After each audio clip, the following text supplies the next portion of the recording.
Telugu cinema కామెడీకి సరికొత్త భాష్యం చెప్పిన నవ్వుల రారాజు అతడు.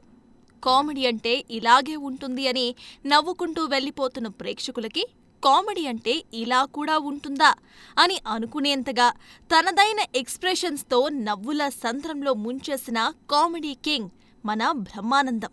ఆయన పుట్టినరోజు నేడు. బ్రహ్మి ఈ పేరు వినగానే మొహంపై చిరునవ్వు వస్తుంది. తెలుగు సినిమా చరిత్రలో ఆయన కామెడీ లేని సినిమాలు చాలా తక్కువనే చెప్పుకోవచ్చు. ఇక సినిమాలో ఆయన ఉన్నారంటే చాలు, ప్రేక్షకులకు కడుపుబ్బా నవ్వులే ఉంటాయి. సామాన్య లెక్చరర్ స్థాయి నుంచి వరల్డ్ రికార్డ్ నటుడిగా ఎదిగిన కామెడీ కింగ్ బ్రహ్మానందం దాదాపు 1250 సినిమాలకు పైగా చేసిన నటుడిగా గిన్నిస్ బుక్ ఆఫ్ వరల్డ్ రికార్డ్స్లో చోటును సంపాదించుకున్నారు. సినిమాతో సంబంధం లేకుండా తన పాత్రతో ప్రేక్షకులను తన వైపు తిప్పుకోగల సామర్థ్యం బ్రహ్మానందం సొంతం.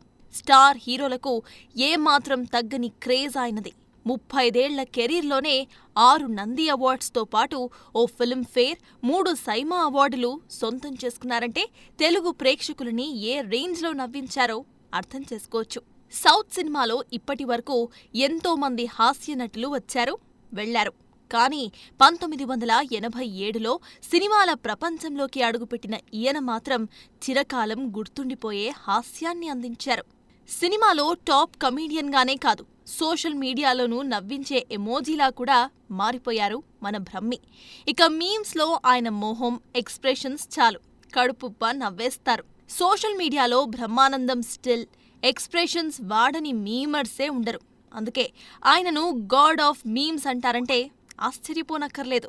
బ్రహ్మానందం సినిమాల్లో నటించినా నటించకపోయినా తెలుగువారి మనసుల్లో, నవ్వుల్లో ఎప్పుడూ ఉంటారు. అలాంటి నవ్వుల రారాజుకి 4th హైయెస్ట్ సివిలియన్ అవార్డైన పద్మశ్రీ వరించడమంటే అది నవ్వుని సత్కరించినట్టే.